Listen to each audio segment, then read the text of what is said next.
Hello. हाँ, good morning students. Today I will discuss about the congestive heart failure pathophysiology of CHF। ठीक है, it is the topic of pathophysiology subject B from second year. Last time हमने discuss किया था कि pathophysiology of हाइपरटेंशंस। ठीक है, तो hypertension से मतलब अभी हम जो डिस्कस कर रहे हैं वो आपका हार्ट रिलेटेड जितनी प्रॉब्लम्स हैं उसको डिस्कस कर रहे हैं। हार्ट रिलेटेड जितने भी डिसऑर्डर होते हैं उनको वन बाई वन जब देंगे। तो आज का टॉपिक है कंजेस्टिव हार्ट फेलियर। नाम पर हमने पहले सुना हुआ, नाम बता रहा है कि हार्ट में अगर हार्ट प्रॉपर तरीके से वर्क नहीं कर पा रहा है, हार्ट का जो फंक्शन है वो फेल हो गया, तो उससे क्या करेंगे, कंजेस्टिव हार्ट फेलियर। और हार्ट का प्रॉपर फंक्शन क्या होता है, दैट पम्प्स द ब्लड। अगर हार्ट प्रॉपर तरीके से ब्लड को पंप नहीं कर पा रहा है, it's means the disorder is called as heart failure या कंजेस्टिव हार्ट फेलियर। अब डिटेल में देखते हैं क्या होता है congestive heart failure. Congestive heart failure यानी CHF भी कह सकते हैं। It is disease in which the heart is unable to pump sufficient amount of blood to satisfy the metabolic requirement of different part of the body. इसमें क्या है कि अगर हार्ट हमारा प्रॉपर अमाउंट में जो ब्लड की रिक्वायरमेंट है डिफरेंट बॉडी के ऑर्गन्स के लिए, उसके अकॉर्डिंग ब्लड उतना पंप नहीं कर पा रहा है, जो सफिशिएंट जो रिक्वायरमेंट है मेटाबॉलिक रिक्वायरमेंट, उसके अकॉर्डिंग उतना ब्लड नहीं पंप कर पा रहा है जितनी रिक्वायरमेंट है, यानी कि जितना ब्लड पंप कर रहा था उससे कम पंप कर रहा है, तो उस कंडीशन को हम कंजेस्टिव हार्ट फेलियर कहते हैं। ठीक है, it means the heart is unable to pump sufficient amount of blood to satisfy the metabolic requirement of different part of the body. जितनी बॉडी से रिक्वायरमेंट है उतना ब्लड पंप नहीं कर पाया हार्ट, तो उस डिसऑर्डर को कंजेस्टिव हार्ट फेलियर बोलते हैं। Congestive heart failure can be the result of a number of diseases including hypertension, myocardial infarction, cardiac arrhythmia and aortic stenosis। Congestive heart failure जो होता है वो बहुत सारी कार्डियक डिसीज़ प्रॉब्लम जो पहले से हुई होती हैं उसके बाद जो उसके कॉम्प्लिकेशन एक तरह से, अगर हाइपरटेंशन लॉन्ग टाइम से है तो कंजेस्टिव हार्ट फेलियर होने के चांसेस हैं। मायोकार्डियल इन्फेक्शन लॉन्ग टाइम से बना हुआ है तो chances of congestive heart failure बन सकते हैं। कार्डियक अरिथमिया लॉन्ग टाइम से बना हुआ है तो chances of congestive heart failure बन सकते हैं। ऑर्टिक स्टेनोसिस मतलब ऑर्टा बहुत ज़्यादा कॉन्ट्रैक्ट हो गई है, कंस्ट्रिक्ट हो गई, diameters of circulation of blood कम है, उस कंडीशन में भी कंजेस्टिव हार्ट फेलियर हो सकता है। यानी कि छोटी छोटी प्राइमरी जो हार्ट की डिसऑर्डर हैं वो लॉन्ग टाइम तक बनी रहे हैं, उनको हम हील नहीं करें, उनके कॉम्प्लिकेशन यहाँ तक ले आते हैं, कंजेस्टिव हार्ट फेलियर जैसी कंडीशन हो जाती है। अब बात करता हूँ कि मैनिफेस्टेशन यानी कि साइन एंड सिम्टम्स, क्या क्या साइन और सिम्टम्स हो सकते हैं। The most common symptoms of left ventricular failure are breathlessness, difficulty in the breathing, dyspnoea, orthopnoea and paroxysmal nocturnal dyspnoea. ठीक है, मोस्ट कॉमन सिम्टम जो लेफ्ट वेंट्रिकल फेलियर का है, लेफ्ट और राइट दोनों हो सकते हैं। लेफ्ट वेंट्रिकल मोस्टली फेल होता है, राइट कम फेल होता है। तो लेफ्ट वेंट्रिकल जो फेलियर होते हैं उसमें ब्रीथलेसनेस, सांस लेने में दिक्कत होती है, डिफिकल्टी इन ब्रीथिंग, डायस्पोनिया जैसी मतलब डिफ़िकल्टी। और ऑर्थोपोनिया का मतलब होता है कि अगर कोई पेशेंट्स या पर्सन्स लेटा हुआ है,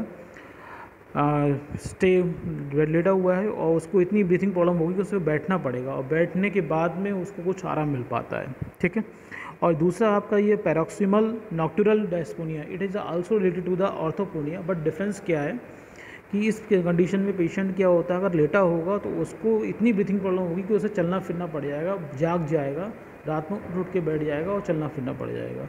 मतलब इस कंडीशन में ज़्यादा ही डायस्पोनिया मतलब कि ज़्यादा ही ब्रीथिंग लेसनेस की प्रॉब्लम होने लगती है।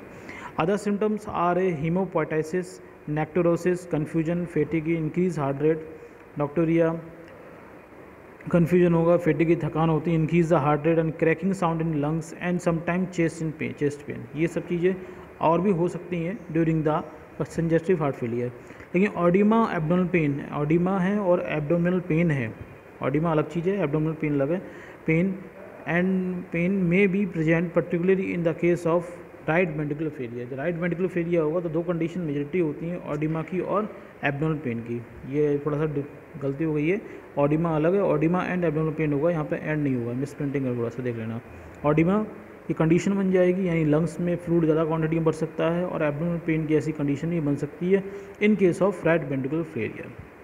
लेकिन मैंने पहले ही बताया लेफ्ट वेंट्रिकुलर फेलियर जो मोस्ट ज़्यादातर होता है, राइट वेंट्रिकुलर फेलियर ये रेयर केसेस होते हैं, कम होता है। ठीक है, ये हुआ क्लिनिकल मैनिफेस्टेशन। अब हम बात करते हैं पैथोफिजियोलॉजी, किस कारण कैसे ये कंजेस्टिव हार्ट फेलियर होता है। CHF में भी rise from disturbance of systolic functions यानी कॉन्ट्रैक्शंस और डायस्टोलिक फंक्शन यानी filling of heart or more commonly both. जो CHF है वो मेनली दो कारण से होता है, या तो सिस्टोलिक फंक्शन में कोई डिस्टर्बेंस हो या डायस्टोलिक फंक्शन डिस्टर्बेंस हो या दोनों में डिस्टर्बेंस हो।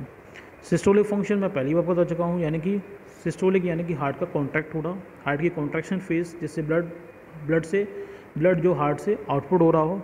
डायस्टोलिक फंक्शन यानी फिलिंग फेज जिसकी ड्यूरेशन में वेंट्रिकल या फिर जो हार्ट का जो जितने भी चारों चैम्बर हैं उनमें ब्लड फिल हो रहा हो, तो डायस्टोलिक फेज और सिस्टोलिक फेज।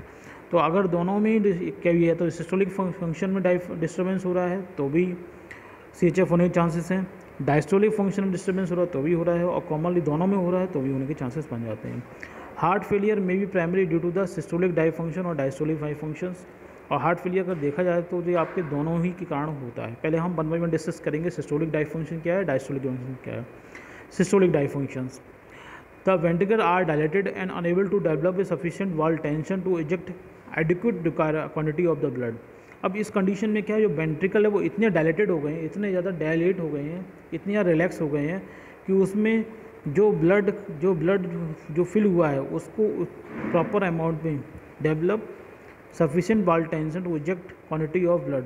उसके अंदर इतनी पावर नहीं होती कि सफिशिएंट अमाउंट में वो कॉन्ट्रैक्शन कर पाए और जो ब्लड फिल हुआ है वो बाहर निकल पाए। यानी कि एक तरह से क्या हो गया कि उसकी जो रिलैक्स इतना ज़्यादा हो गया है कि वो कॉन्ट्रैक्ट हो ही नहीं पा रहा है, इतना ज़्यादा रिलैक्स हो गया है कि वो कॉन्ट्रैक्ट नहीं हो पा रहा है, और कॉन्ट्रैक्ट नहीं होने के कारण वो क्या है, सिस्टोलिक डायफंक्शन हो रहा है। The heart try to compensate low cardiac output in 3 ways. अगर इसकी बात करें सिस्टोलिक डायफंक्शन की, तो कार्डियक आउटपुट लो हो रहा है वो 3 कारण से हो सकता है। पहला कारण क्या है, great in diastolic volumes increase the force of contraction heart according to the Frank Starling relationship.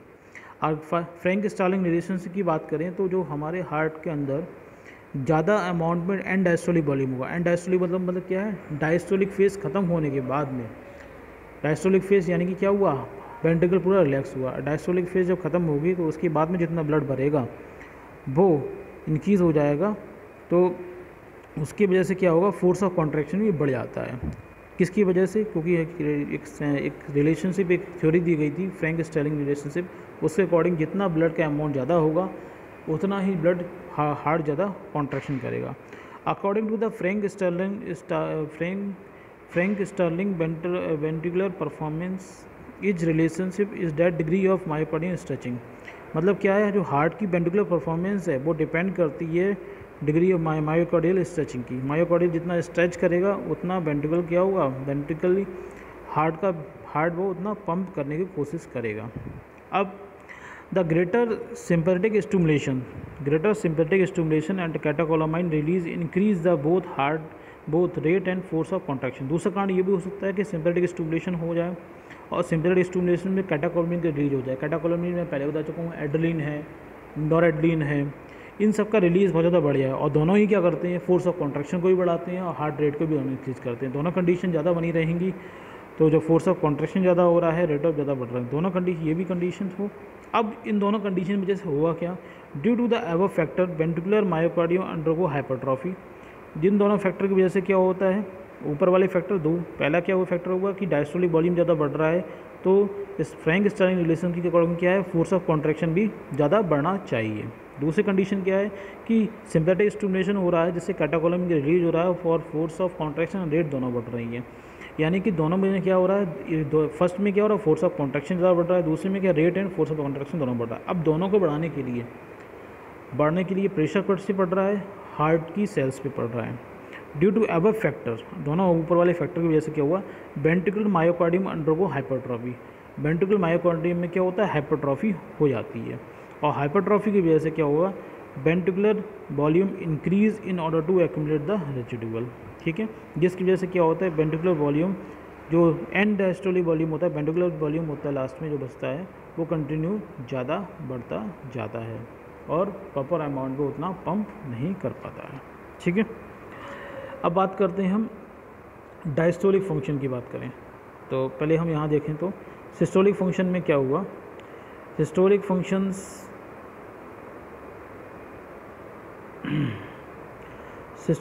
में क्या होता है, सिस्टोलिक डायफंक्शन में इसमें क्या हो, जो हार्ट की जो आपकी वाल है, हार्ट की ये वाल है वो बहुत ज़्यादा इनलार्ज हो गई, हाइपरट्रॉफी होने से क्या हुआ, इनलार्ज हो गई, बहुत ज़्यादा झूल जाती है, जिसके कारण ब्लड होता है वो ज़्यादा अमाउंट में फ्लो हो जाता है। जैसे नॉर्मल कंडीशन की बात करें तो नॉर्मल कंडीशन में क्या है कि ब्लड आया, इसके इसकी अगर हम वेंट्रिकल पोर्शन को देखेंगे तो इसके साइज में डिफरेंस है। इसके वेंट्रिकल क्या हैं, ज़्यादा बड़े हैं, इनलार्ज वेंट्रिकल हो गए, इसमें वेंट्रिकल क्या है, नॉर्मल से। अब वेंट्रिकल जब इनलार्ज हो जाएंगे तो इसमें अमाउंट ऑफ ब्लड जो फिल होगा वो भी ज़्यादा होगा। लेकिन अब इनके जब हाइपरट्रॉफिक होने के कारण क्या है, अब ये जो वेंट्रिकल इनलार्ज हो गए हैं, इसके अंदर इतनी पावर नहीं हो पाती है कि इतने अमाउंट में ब्लड वो पंप कर पाएँ, क्योंकि बहुत ज़्यादा ब्लड फिल हो रहा है लेकिन उतना अमाउंट में ब्लड पंप नहीं कर पाता। अब जैसे नॉर्मल कंडीशन बात करें, normal ventricle fill the normal blood and the ventricle pump around the 60% of the blood. जो ब्लड उसके अंदर फिल हुआ है उसका 60% अमाउंट ऑफ ब्लड ये पंप कर देते हैं। लेकिन सिस्टोलिक डायफंक्शन में क्या होगा कि इसमें ज़्यादा ब्लड फिल भी ज़्यादा ब्लड होगा, ज़्यादा ब्लड फिल होगा, the ventricle pump out of less than 40-50% of blood, यानी जो ब्लड पंप हो रहा था उसके 40 से 50% ब्लड वो कम पंप कर पा रहा है। ये होता है सिस्टोलिक डायफंक्शंस। ठीक है, ये सिस्टोलिक डायफंक्शन क्लियर हो गया। ठीक, अब बात करते हैं हम डायस्टोलिक डायफंक्शन। द वेंट्रिकल वाल थिक, अब वेंट्रिकल वाल किसी कारण थिक हो जाती है, अनेबल टू रिलैक्स, अब वो थिक हो जाए, काफ़ी ज़्यादा मोटी हो जाए अंदर से, और उसकी वजह से अनेबल टू रिलैक्स होने में, अब रिलैक्स होने में प्रॉब्लम हो। अब थिक तो हो गई है लेकिन वो रिलैक्सेशन में प्रॉब्लम हो रही है, unable to relax properly during diastole, diastolic phase में प्रॉपर तरीके से वेंट्रिकल डायस्टोल नहीं हो पा रहा है। अब इसकी वजह से क्या होगा, ventricle filling is impaired because of the output is low. अब इसकी वजह से क्या हुआ कि वेंट्रिकुलर में जो फिल होता है ब्लड वो भी कम हो जाएगा और आउटपुट भी कम हो पाएगा, तो कम बाहर निकल रहा है तो फिलिंग भी कम ही हो पाएगी। In the diastolic function problem is filling की बात करें डायस्टोलिक फंक्शन डायफंक्शन में, the contractility of myocardium is normal, contractility तो नॉर्मल रहती है, but the left ventricle in diastolic volume is high, क्योंकि वो पंप प्रॉपर तरीके से कर ही नहीं पा रहा है उतना अमाउंट में, वो कंटिन्यू क्या होगा, वेंट्रिकल डायस्टोलिक वॉल्यूम कंटिन्यू बढ़ता रहेगा। और diastolic wave function is also accompanied by decrease the myocardial relaxation, increase the elastic volume. दूसरा कारण ये भी हो सकता है कि डायस्टोलिक वाइव फंक्शन पहला तक क्या हुआ कि उसमें कुछ हाइपरट्रॉफी हो गई है, वेंट्रिकल बहुत ज़्यादा थिक हो गया है, जिसकी वजह से वो प्रॉपर अमाउंट में ब्लड रिलैक्स नहीं कर पा रहा है। दूसरा कारण ये हो सकता है कि myocardial relaxations decrease the myocardial जो मसल्स है वो रिलैक्स प्रॉपर तरीके से नहीं हो पा रही है, और इनकीज इलास्टिक रिकॉइल, और रिकॉइलिंग होने की जो प्रॉपर्टी है वो बहुत ज़्यादा बढ़ गई है, यानी कि प्रॉपर तरीके से रिलैक्स नहीं हो पाएगा। रिलैक्स नहीं हो पाएगा तो फिलिंग प्रॉपर तरीके से नहीं हो पाएगी, जब फिलिंग नहीं हो पाएगी तो ब्लड वहाँ से प्रॉपर अमाउंट में पंप भी नहीं हो पाएगा। तो ये डायस्टोलिक फंक्शन है, या तो फिलिंग में प्रॉब्लम हो या पंपिंग प्रॉब्लम हो। अगर हम डायस्टोलिक डायफंक्शन को देखें तो यहाँ पर ये है, यहाँ पर क्या होगा, इसकी वॉल काफ़ी थिक है, इसकी वॉल बहुत ज़्यादा थिक हो गई है, और बॉल बहुत ज़्यादा थिक होने की वजह से क्या हुआ, बॉल बहुत ज़्यादा थिक होने की वजह से यहाँ से ब्लड पंप उतना, ना ब्लड इतना फिल हो पाएगा और ना ब्लड इतना पंप हो पाएगा। The still ventricle wall is less blood than normal से कम ब्लड इसमें आएगा, और the ventricle pump about 60% of the blood तो अपना 60% पंप कर देगा, लेकिन जो अमाउंट ऑफ ब्लड जो है पंप होने का है वो बहुत कम होगा। जो फिल हुआ ब्लड उससे 60% ये पंप करता है, लेकिन जो फिल हुआ ब्लड है वो ऑलरेडी कम है, तो इसका मतलब क्या हुआ, जो कार्डियक आउटपुट भी कम हो जाएगा। तो दोनों होते हैं सिस्टोलिक फंक्शन, डायस्टोलिक फंक्शन, जिसकी वजह से क्या होता है, कंजेस्टिव हार्ट फेलियर जैसी कंडीशन बन जाती है। ठीक है, ये तो हुआ आपका कंजेस्टिव हार्ट फेलियर की पैथोफिजियोलॉजी। अब मैं नेक्स्ट पार्ट में आपको बोलूँगा जो आपके क्लिनिकल मैनिफेस्टेशंस हो रहे हैं उसके बारे में, पैथोजेनोसिस भी उसमें बताऊँगा कि ये जो ब्रीथलेसनेस है, इस जैसी कंडीशन, डायस्पोनिया जैसी कंडीशंस हैं, ऑडिमा जैसी कंडीशन है, ये क्यों बनती है, कैसे बनती है। तो नेक्स्ट पार्ट में हम कंजेस्टिव हार्ट फेलियर में देखेंगे पैथोजेनोसिस ऑफ क्लिनिकल मैनिफेस्टेशंस किस वजह से आ रहे हैं, वो सेकंड पार्ट में बात करेंगे। ठीक है, वीडियो अगर पसंद आया हो तो लाइक कीजिएगा, अगर चैनल सब्सक्राइब नहीं किया चैनल को सब्सक्राइब कीजिएगा, अगर आपको लगता है कि ये वीडियो किसी के काम आ सकता है, किसी के हेल्पफुल हो सकता है तो उसको ज़रूर शेयर कीजिएगा। ठीक है, नेक्स्ट वीडियो मिलते हैं, तब तक के लिए थैंक यू।